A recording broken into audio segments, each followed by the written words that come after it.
Bienvenue à tous sur notre chaîne. Aujourd'hui, nous allons vous parler du peuple Kara en Éthiopie et d'une tradition fascinante qui a captivé le monde entier. Pourquoi les garçons vivent-ils avec les crocodiles? Vous vous demandez certainement ce qui pousse ces jeunes garçons à cohabiter avec ces redoutables prédateurs.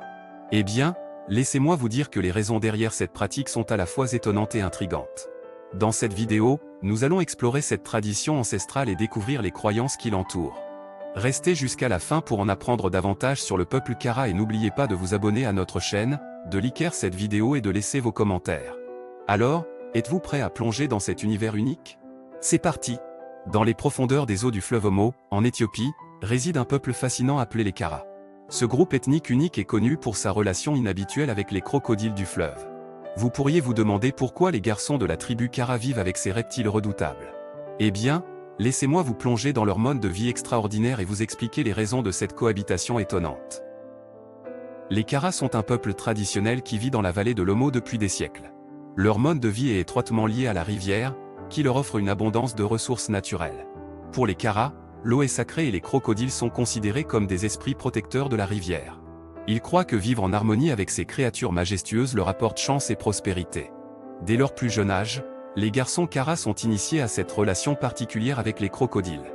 Ils sont encouragés à passer du temps dans l'eau, à se familiariser avec les crocodiles et à apprendre à les comprendre.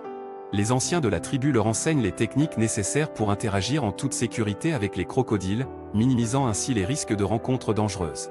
Lorsqu'un garçon Kara atteint l'âge de 10 ans, il est prêt à vivre avec les crocodiles. Il est conduit par les anciens vers un sanctuaire secret, situé sur une petite île au milieu du fleuve Omo. C'est là qu'il commencera sa vie en compagnie de ces redoutables reptiles. La première étape de cette cohabitation consiste à établir un lien de confiance avec un crocodile spécifique. Les garçons passent des heures à observer les crocodiles, à apprendre à les lire et à anticiper leur comportement. Ils apprennent à respecter leur espace et à communiquer avec eux de manière subtile. Après avoir établi une relation de confiance, les garçons commencent à interagir physiquement avec les crocodiles. Ils nagent près d'eux, les touchent doucement et communiquent avec eux par des signaux visuels et des mouvements corporels. Les crocodiles, étrangement, semblent aussi comprendre ces signaux et répondent aux interactions des garçons de manière calme et respectueuse. La cohabitation quotidienne avec les crocodiles est une expérience transformative pour les garçons Kara. Ils apprennent à être patients, à développer leur intuition et à faire preuve de respect envers la nature. Ils acquièrent également une connaissance approfondie des crocodiles, de leurs habitudes et de leur comportement, ce qui leur permet de vivre en harmonie avec eux. Il convient de noter que cette tradition unique n'est pas sans risque. Les garçons Kara sont conscients des dangers liés à leur relation avec les crocodiles, mais ils apprennent à minimiser ces risques grâce à leur compréhension profonde des reptiles.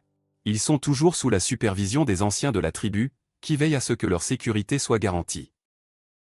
La cohabitation des garçons Kara avec les crocodiles est un exemple frappant de la relation complexe entre l'homme et la nature. Elle témoigne de la capacité de l'homme à s'adapter à des environnements extrêmes et à vivre en harmonie avec des créatures apparemment dangereuses. Cette tradition unique des Kara a suscité l'intérêt et la curiosité de nombreux chercheurs et anthropologues du monde entier. Ils étudient cette relation étroite entre les garçons et les crocodiles pour mieux comprendre la capacité de l'homme à coexister avec des animaux sauvages. Alors, la prochaine fois que vous vous promènerez le long des rives du fleuve Omo, gardez à l'esprit l'extraordinaire histoire des garçons Kara vivant avec les crocodiles. C'est un témoignage de la diversité et de la richesse des cultures humaines, et une preuve de la capacité de l'homme à vivre en harmonie avec les créatures les plus redoutables de notre planète.